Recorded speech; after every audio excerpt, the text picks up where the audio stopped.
AGM that took place yesterday.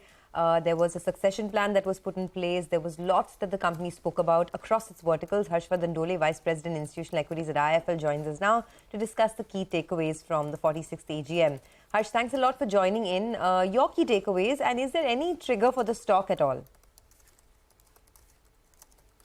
See, while most of the things were already known, what came out positively is reiteration of three things. One, Reliance will continue to focus on businesses where essentially runway for growth is significant, be it clean energy, data, or essentially the consumption, or essentially being a one-shop stop for meeting all the consumption needs for average Indian. That came out fairly well. Secondly, the timelines in terms of green energy were quite positive, while Reliance has not talked in great detail about what is happening on the execution side, at least there is an iteration that continues to be a good focus area. But what we were slightly disappointed to hear is there was no timeline in terms of the demerger. And to that extent, honestly, the stock might see some disappointment in terms of the near-term movement, because per se there is no trigger left, unless the pricing for the Jio Air Fiber is so disruptive that it starts surprising in terms of execution. Hi Harsh, good morning Harsh. The growth drivers are going to be Jio as well as the retail business. What kind of, what are you factoring in terms of growth in both these two segments from here on? Maybe in ARPU as well as in the retail segment, which has grown very, very well. See, retail has continued to surprise. And in terms of growth, we are building in a 20% CAGR in terms of sales. And we are hoping that the operational leverage will kick in from here on, because most of the stores that have got added in last 2 years. And those will start approaching maturity level in probably 3 to 6 months' time.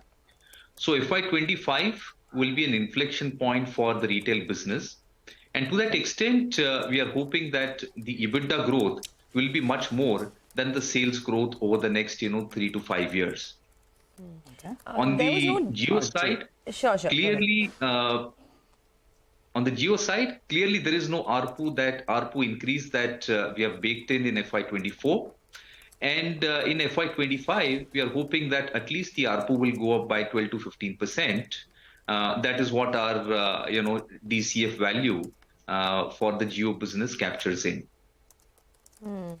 What about the new energy business? Just wanted to understand what is the kind of SOTP once it starts contributing from next year. What are you looking at?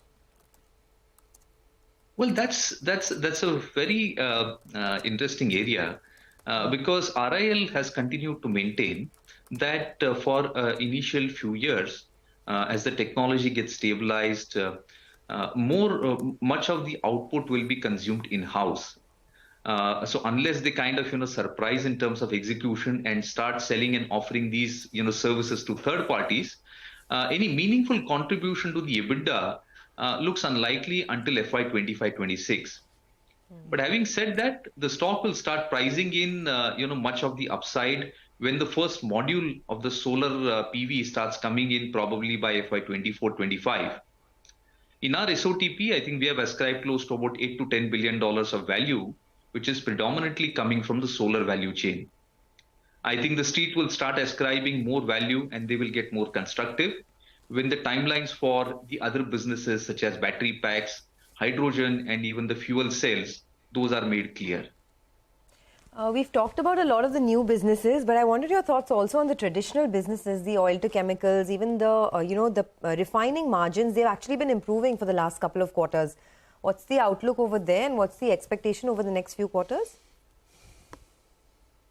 See, I think there is definitely demand-supply mismatch in the near term, and for which the GRMs have seen a spike. And in my opinion, that should last for next couple of quarters. And that bodes well for a player like RIL, which has got ability to process any type of crude and yet produce high quality products. But having said that, I think I'm a bit cautious on the petchem side, for which I think on an integrated basis, we are factoring in a flattish kind of performance for the entire O2C business in FY24 as well as 25. So unless the global consumption materially surprises in the second half, led by China, probably, we'll keep our, optimism under check.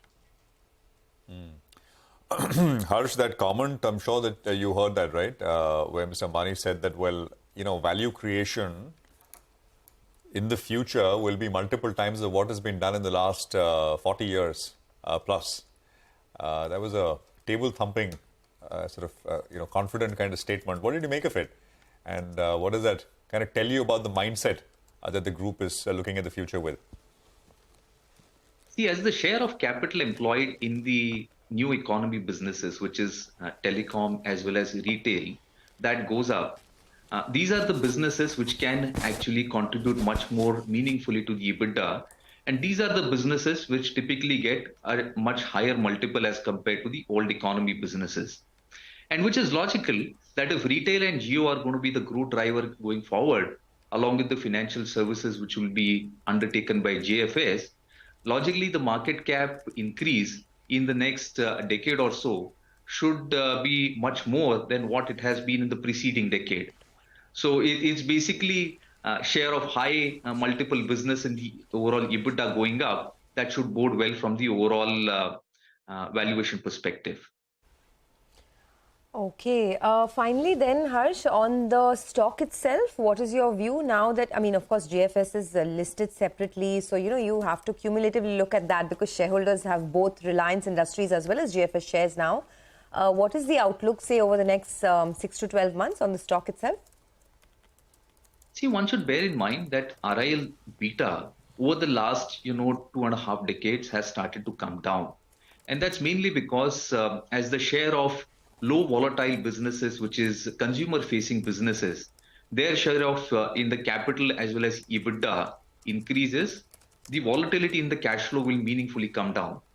So that means as a shareholder, I should be structurally prepared that RIL in short term to medium term will not outperform the market. And that actually bodes well for a very serious long-term investor. Having that in my mind, I think RIL stock will continue to offer 15% plus compounding, which is a very good, handsome rate of return in sync with the overall earnings growth. And that should attract any good institutional investor as well as a serious HNI. Okay, we'll leave it at that, Harsh. Thanks a lot for joining in. Appreciate your thoughts here on CNBC TV18. That's the highlights from the Reliance AGM and what you can expect